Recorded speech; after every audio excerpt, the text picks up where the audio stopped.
I know it's been a minute and I'm late with the topic, but look, I had to gather myself for a couple of days. But I gotta really drag Terrence Howard's ass for. So let me say pause before he cuts things off, child.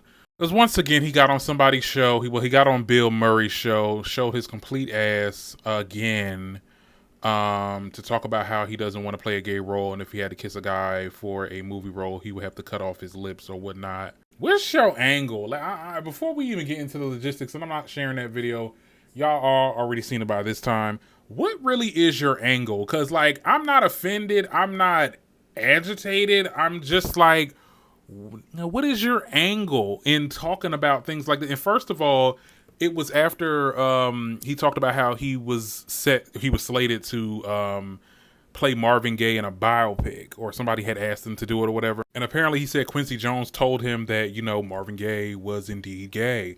Now, I never heard this tea before. Could be true, could be not. Who's to say? I do know one thing. I'm glad it didn't work out because, honey, you are horrible behind the mic. I'm watching Empire now. It's a good thing you were an actor because being an artist was never a thing for you.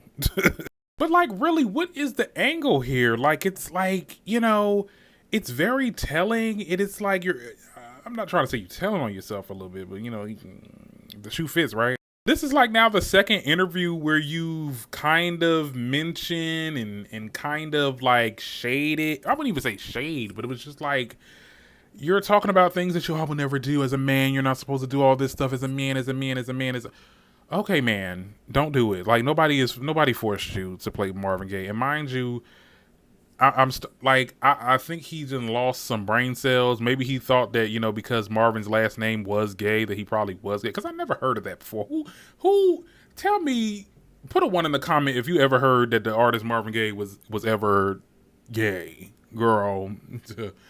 And I find it so funny that you are making these little innuendos and this little whatever you got going on with these interviews talking about surrounding gay people or the LGBT community or whatever, when there was a punk that put your ass on when you were blackballed, when you lost that role, when you played Rhodey from Iron Man, child, okay, and you wanted to get Robert Downey Jr.'s money, and they was like, no, and you kind of got blackballed after that because we didn't see you in nothing else.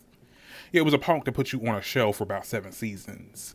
Okay, let's be very clear on that. So I tread lightly.